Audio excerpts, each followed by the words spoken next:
Olá, seja bem-vinda, seja bem-vindo ao Capital Natural. A cúpula do clima que foi realizada no final de abril pelo presidente dos Estados Unidos, mais do que qualquer outra coisa, foi um importante rearranjo geopolítico em relação a questões socioambientais que são um grande desafio da nossa era.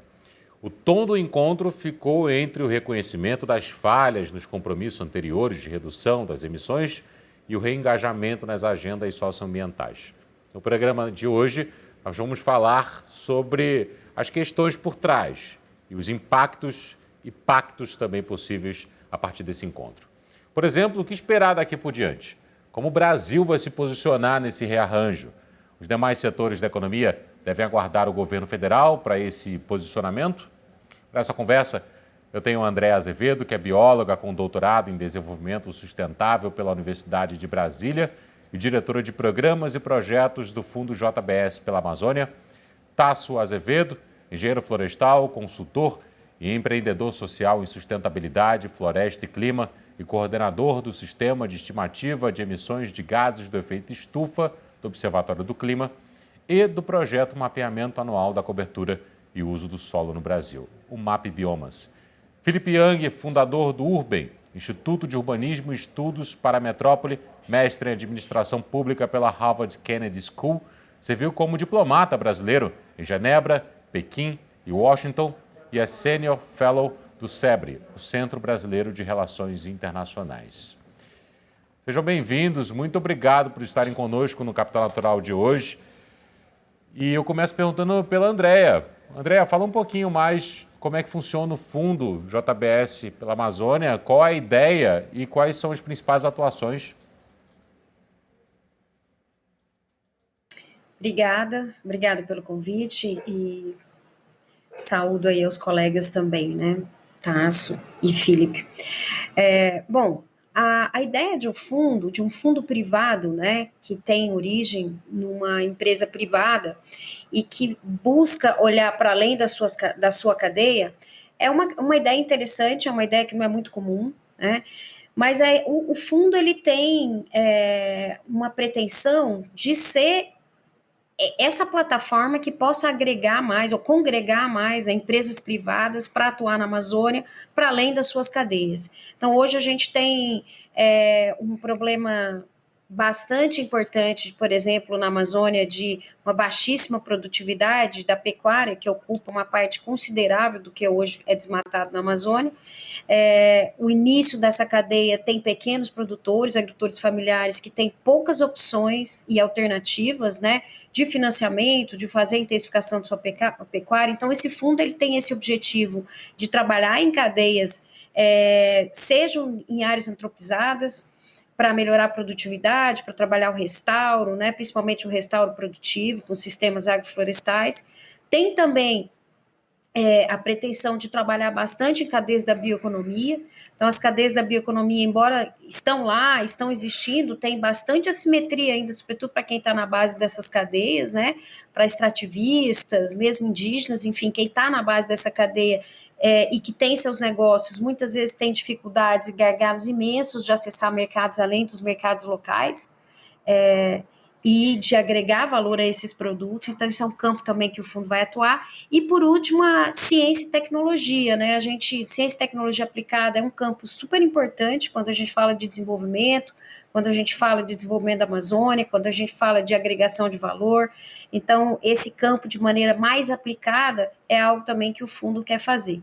De uma maneira mais geral, então, estamos entendendo o fundo como uma plataforma que do setor privado principalmente, mas isso não quer dizer que não se faça conexões com fundos internacionais e governos, mas e que pretende ser essa plataforma que angaria mais recursos e mais resultados e mais soluções para a Amazônia. O fundo ele tem a pretensão de ser de R$1 bilhão e nesse momento a gente fez a nossa primeira carteira, a gente está procurando parcerias, né, da iniciativa privada e outras parcerias. Bom, Tasso, seja bem-vindo novamente ao Capital Natural. O Tasso já é um velho conhecido também do Capital Natural. Queria que você falasse um pouco do papel do MAP Biomas e do SEEG, que é justamente o serviço feito dentro do Observatório do Clima, justamente nesse momento em que o mundo passa a olhar para a Amazônia com outros olhos. É um rearranjo, como eu disse na abertura do nosso programa hoje, depois da cúpula de líderes sobre o clima. E ainda vai chegar a COP26 no final do ano. Legal, Pablo. Bom, o que a gente tem feito Bom, o Brasil é o quinto maior emissor de gases de efeito estufa no planeta, né? Ele fica apenas atrás da China, dos Estados Unidos, da Rússia e da Índia. E então o que a gente faz no Observatório do Clima, a gente acompanha, monitora as emissões de gases de efeito estufa no Brasil, tanto do país como um todo, também depois de cada estado. E recentemente, a questão de um mês atrás, nós lançamos também um pacote de dados que cobre todos os municípios brasileiros, né? A primeira iniciativa no mundo nessa escala. Então, para cada um dos 5.570 municípios brasileiros, existe uma estimativa das emissões de gases de efeito estufa para todos os setores da economia, desde do ano 2000 até 2018. E os dados que a gente tem para o Brasil vão desde 1970, né, até 2019. E aí, com isso, a gente consegue ter um bom panorama do que no Brasil gera emissão de gases de efeito estufa e também onde estão as nossas oportunidades, né, de redução das emissões. Então esse é o primeiro sistema, né? Desse sistema a gente aprende várias coisas. Uma delas é que 70% das emissões brasileiras está ligada ao setor de uso da terra, ou seja, agropecuária, e também as mudanças de uso da terra, como o caso, por exemplo, do desmatamento. Isso responde a 70 e poucos por cento das emissões brasileiras. Então a gente tem um outro projeto, chamado Map Biomas, em que a gente mapeia e monitora todas as mudanças que acontecem no território brasileiro desde 1985, em uma escala de 30 metros. Então, cada pedacinho do Brasil de 30 por 30 metros, a gente classifica ele, são 9,5 bilhões de pedacinhos, que a gente classifica, e aí com isso a gente consegue dizer o que aconteceu com cada pedaço do território desde 85 até os dias atuais. Então a gente consegue identificar onde está se concentrando a conversão, por exemplo, dos ambientes naturais em ambientes antrópicos, né, o desmatamento, ou as transformações, por exemplo, de pasto para agricultura, de agricultura para área urbana. Todas as transformações que acontecem no território a gente consegue caracterizar, e isso ajuda a gente a entender como funciona essa dinâmica do território e como que a gente pode trabalhar para evitar as conversões que são negativas, como é o caso do desmatamento, e fomentar as conversões que são positivas, como é o caso da restauração, da regeneração, da reabilitação de solos, entre outros tipos de transformação. Então, a isso a gente tem se dedicado nos últimos anos e com essas duas ferramentas, né, contribuir para que o Brasil possa, o mais rápido possível, ser uma economia neutra, pelo menos neutra, em emissões de gases de efeito estufa para enfrentamento de um problema tão grave, né, como é esse problema do aquecimento global. Por outro lado, Felipe, o Urban é um instituto que tem como papel estudar metrópoles. Como é que funciona o Urban? E aí, daí eu pergunto também sobre o tempo como diplomata em 3 cidades importantíssimas, 2 das quais são hoje centro da discussão climática, no caso Pequim e Washington. Seja bem-vindo. Muito obrigado. Obrigado, Pablo. Eu estou muito feliz de estar aqui, trocar essas ideias com vocês todos, Andréia, Tasso. O Urban, Pablo, foi criado há 10 anos atrás, foi um desejo de legado para a cidade de São Paulo, em primeiro lugar. A gente enxerga ainda um processo de urbanização bastante problemático, né, nessa grande metrópole. Então, decidimos então fazer uma doação para o Instituto com vistas a que ele se tornasse um centro de estruturação de projetos urbanos que pudessem contribuir para a formação de um tecido urbano em São Paulo melhor. O que seria isso, né? Na verdade, a gente tem atuado na estruturação de projetos urbanos buscando municiar forças de mercado, forças de governo e forças da sociedade civil em torno desses projetos que possam, então, melhorar essa formação de tecidos urbanos. A gente, muito presunçosamente, talvez, a gente gosta de se definir como um do tank, né? Um centro de ação, mais do que um centro de reflexão. Lógico que a gente reflete, a gente pensa, mas o núcleo do que a gente gosta de dizer que a gente faz é de partir para ação, estruturando projetos, chamando os agentes do setor privado, do governo e da sociedade civil para fazer com que esses projetos efetivamente aconteçam e melhorem as cidades. Bom, nossos convidados estão devidamente apresentados, seus projetos também, para que possamos agora falar um pouco mais sobre a cúpula de líderes sobre o clima. E aí eu gostaria da avaliação de vocês. Primeiro, Tasso, você começou sua fala citando que nós somos o 5º maior emissor do planeta. Ao contrário do que foi dito no discurso das autoridades brasileiras com relação ao papel do Brasil. O fato é o mesmo, só que o ponto de vista é outro. Eles disseram que o Brasil não é um grande emissor e, por isso, a discussão hoje contra o Brasil se dá de forma injusta. De fato, se dá de forma injusta, e como você avalia o papel do Brasil na cúpula de líderes sobre o clima que aconteceu no final de abril?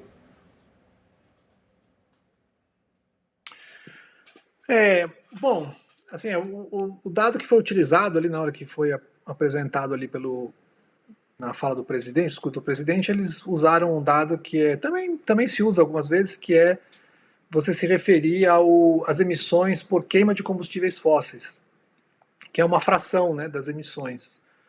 Então, na maioria dos países industrializados, a principal fonte de emissões é a queima de combustíveis fósseis, chega a 70% das emissões deles. No nosso caso, é invertido, 70% das nossas emissões vêm das mudanças de uso do solo e da agropecuária. Mas quando você põe na conta todas as fontes de emissão, para comparar coisas iguais em todos os países, o Brasil tem cerca de 3,5% das emissões globais e a gente tem cerca de 2,6% da população.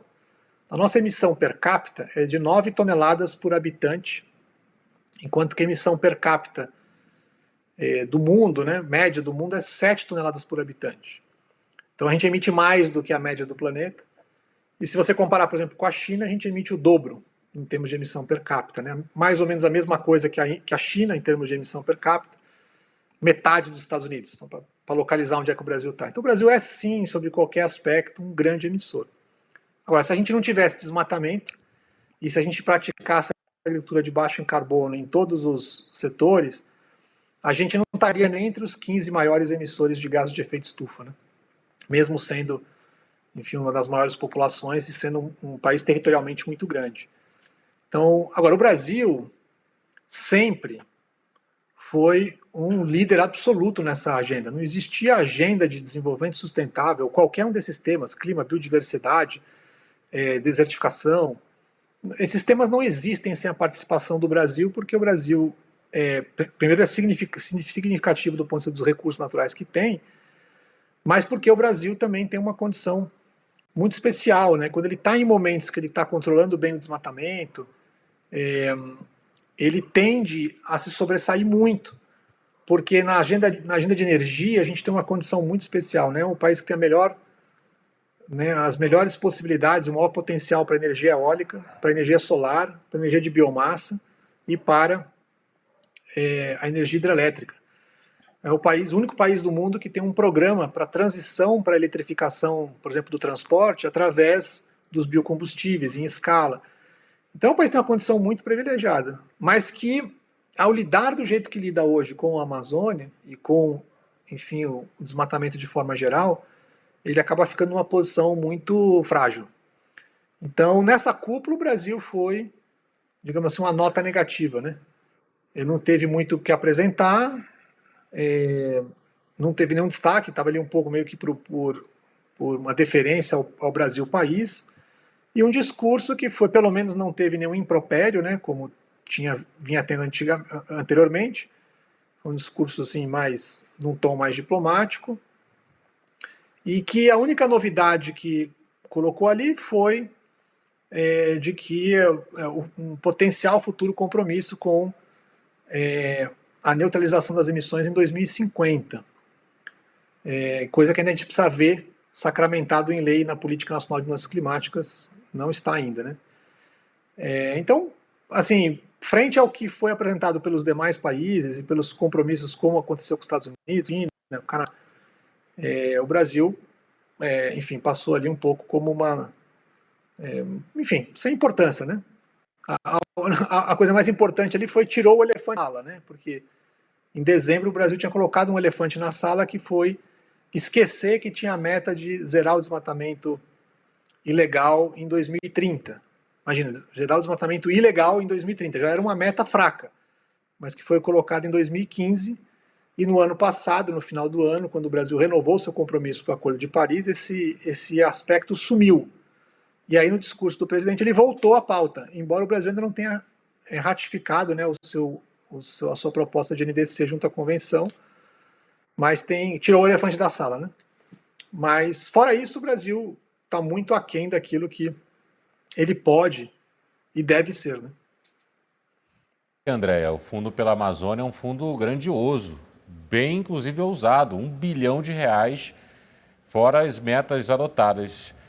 Hoje, o governo brasileiro consegue dar a vocês garantias de que essas promessas que foram feitas ou as metas que foram estipuladas possam, de fato, ser cumpridas na Amazônia?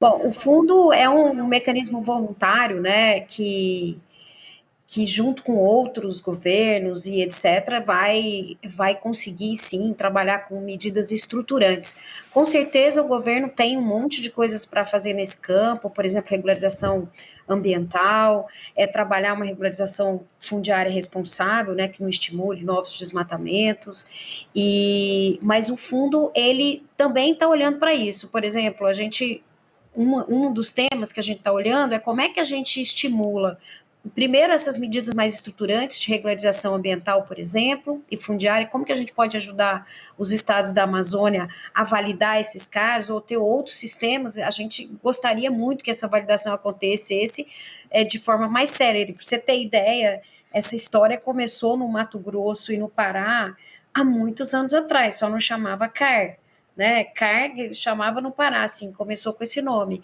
mas já tem no Mato Grosso 20 anos que tem um sistema que é mais ou menos o que é o CAR hoje, e você não consegue concluir essa fase e nem, na verdade, fazer com que haja uma consequência sobre isso. Eu escrevi um artigo junto com o professor Raoni da UFMG e outros em 2017, mostrando que tinha muito desmatamento ainda dentro de propriedades que tinha CAR, né? E supostamente, quando esse sistema foi criado, era para dar transparência sobre a aplicação do Código Florestal. Então, o fundo quer ajudar e apoiar. Obviamente que o governo os governos, né, têm a sua responsabilidade, os governos estaduais têm a responsabilidade de validar esse tipo de coisa. Outra coisa que o fundo espera fazer é estimular o financiamento, sobretudo público, subsidiado, para essas cadeias da floresta. Hoje, para você ter uma ideia, esse valor, o Pronaf é um crédito que é para agricultura familiar, extrativista, indígena, comunidades, tá? Mas e deve em torno de 13% para a Amazônia ao ano, que equivale a 3 bi. Desse valor, 85% vai para a pecuária, uma pecuária sem tecnificação, uma pecuária para agricultura familiar sem assistência técnica, muito provavelmente redunda em desmatamento, né? Então, a gente precisa de assistência técnica, a tecnologia já existe, mas ela tem dificuldade para ser incorporada e precisa de financiamento, não só para a pecuária melhorar, mas para essas cadeias e essas atividades que estão na floresta, que estão na base extrativista. Então, esse tipo de aliança é super importante que o fundo faça com os governos, né, subnacionais e nacional também. O que eu gostaria de chamar a atenção, complementando o que o Tasso falou, é que, um pouco olhando para a cúpula do clima, né, as minhas impressões iniciais é que, na verdade, tem um espaço, olhando para o Brasil principalmente, as empresas privadas, elas têm seguido, né? Eu acompanho bastante o que acontece no CBEDS, né? O Conselho Brasileiro lá de Desenvolvimento Sustentável, que é formado por muitas empresas. Então, eu estou vendo, assim, cada dia mais um compromisso do setor privado em fazer as suas metas voluntárias, em fazer as coisas mudarem, seja só por ecoeficiência, quer dizer, eles precisam reduzir custos e ser mais eficientes da produção, seja porque é uma questão de reputação, seja porque realmente tem algum nível, tomou uma consciência da mudança, né? Eu era muito mais descrente em relação a isso antes, hoje eu estou muito mais animada com o setor produtivo, a despeito se o governo vai mais ou vai menos, né? Todos os governos, de maneira geral. Veja na época do Trump nos Estados Unidos, teve uma coalizão de muitas empresas que não pararam com redução de emissão, e isso abre uma frente de oportunidades. Seja no setor de financiamento, nos fundos, nos bancos, né? Então, agora mesmo teve um anúncio na cúpula de clima desse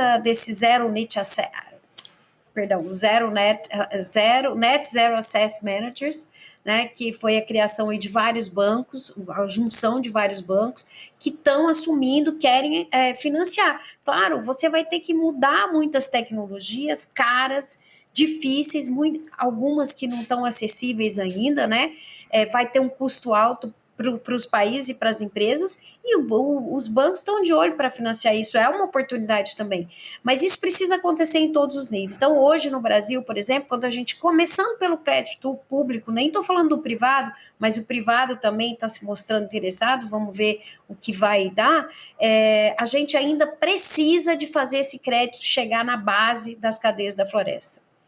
Quanto que dessa motivação vem, por exemplo, de siglas como o ESG, ou, por exemplo, do capitalismo das partes interessadas? Quando você fala sobre a motivação que as empresas têm, tanto da criação de fundos, quanto de anunciar parcerias para investimento naquilo que é sustentável. Eu acredito que um fundo como esse, claro, ele é parte de uma política maior de sustentabilidade, que envolve a questão do ESG, né?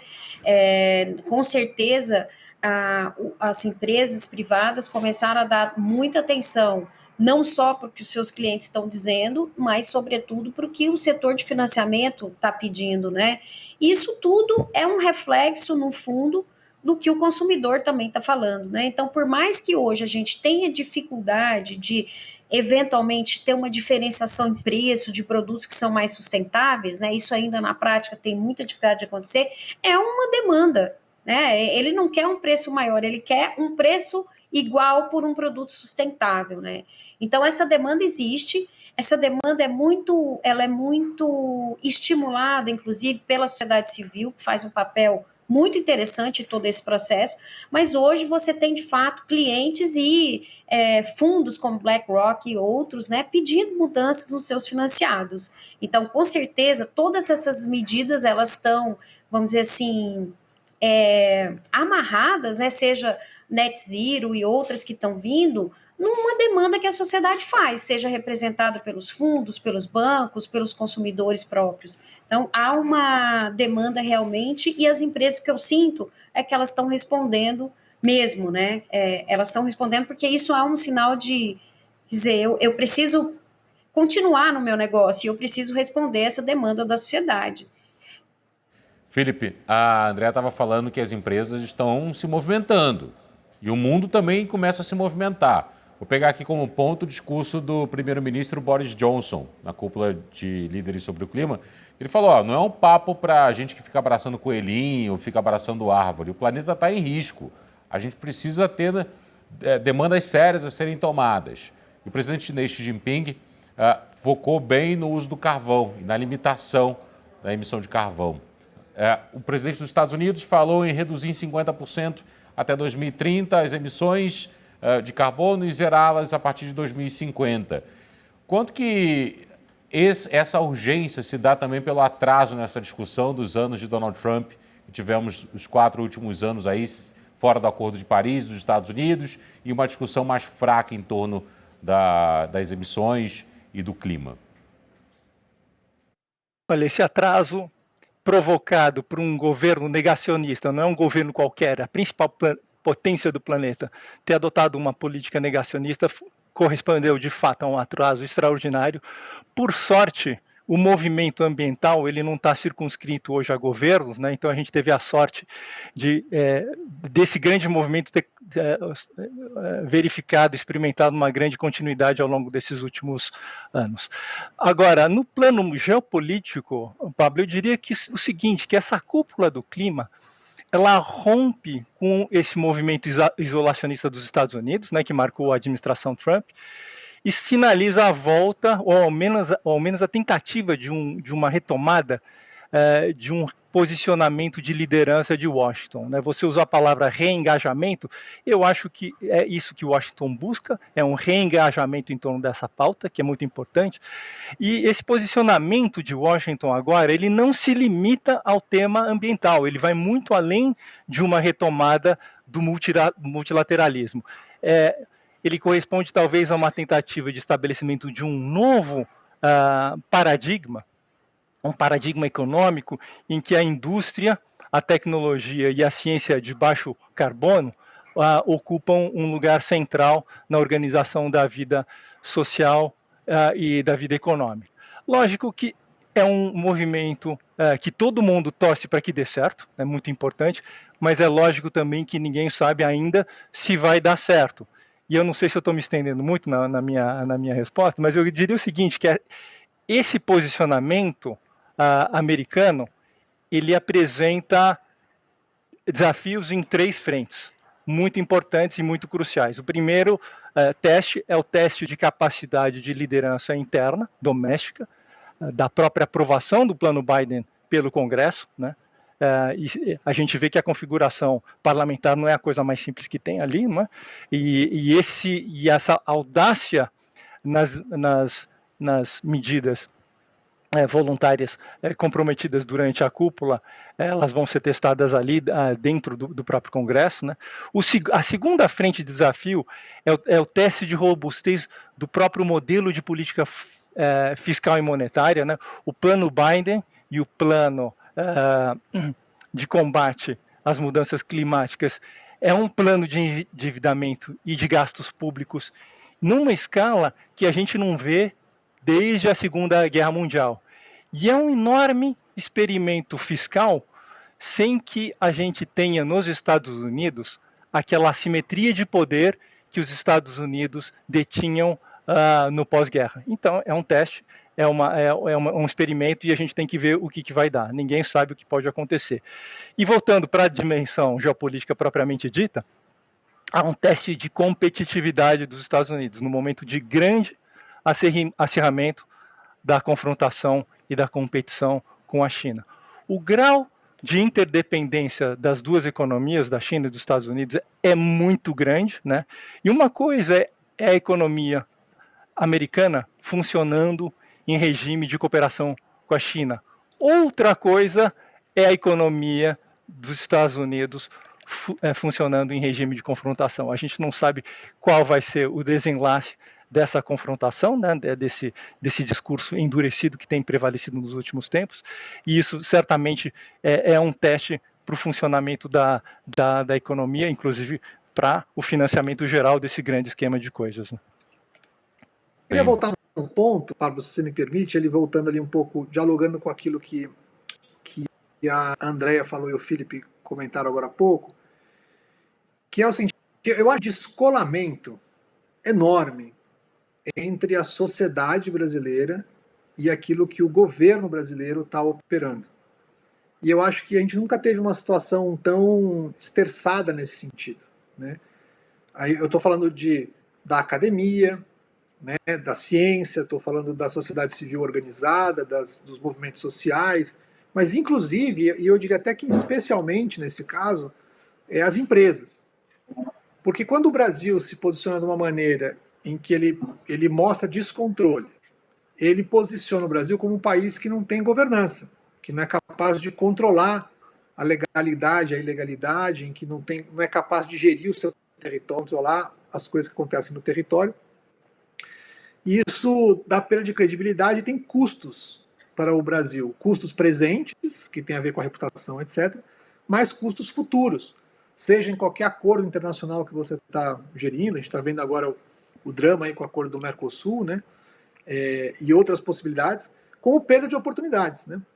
Se o mundo aponta, por exemplo, os Estados Unidos está apontando um investimento de trilhões de dólares para uma economia de baixo carbono, e o Brasil não está alinhado com essa conversa, a gente está perdendo oportunidades de ser, digamos, de abocanhar uma parte importante desse investimento que vai ser feito ao longo dos próximos anos. Então, eu acho que esse desalinhamento está ficando muito gritante, né? Então, eu diria que eu sou um otimista nesse sentido, que eu acho que o que aconteceu nos Estados Unidos é que o fato de ter ficado 4 anos sob uma administração negacionista,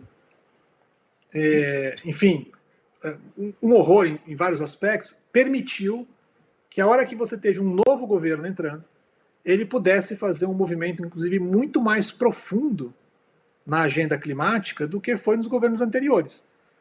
Então, não é que os Estados Unidos voltou à mesa no Acordo de Paris como era antes. Não, ele voltou num outro patamar, apontando que ele quer o caminho de desenvolvimento ali, porque ele sabe que ali é que vai estar, né, o soft power do mundo, né, o poder, não militar, mas enfim, o poder das relações e tal, vai estar com quem conseguir resolver essa equação do tema climático para todo mundo, assim como é hoje o tema das vacinas também. E eu acho que o Brasil tem tudo para, em 2022, ou enfim, quando a gente conseguir alterar esse panorama do que a gente tem hoje, a gente certamente terá a oportunidade de fazer o mesmo movimento, de reposicionar o Brasil, não onde a gente estava antes, mas a gente tem que reposicionar o Brasil dando um salto para frente para que o país acompanhe a sociedade. Porque o que a gente tem hoje é uma desconexão, um descompasso entre o avanço na sociedade e um retrocesso grande, né, no governo. Como dizia Milor Fernandes, o Brasil tem um grande passado pela frente. Gente, eu preciso encerrar essa primeira parte da conversa e é claro que no próximo fim de semana a gente vai voltar a falar sobre esses assuntos e também falar um pouco mais sobre o cenário internacional presente na Amazônia também. Muito obrigado pela sua colaboração aqui hoje, por nos acompanhar até aqui nessa conversa tão importante. Obrigado também aos meus convidados do Capital Natural de hoje. Até o próximo fim de semana. Até lá, continue se cuidando, utilizando máscara, distanciamento social. Tchau, gente.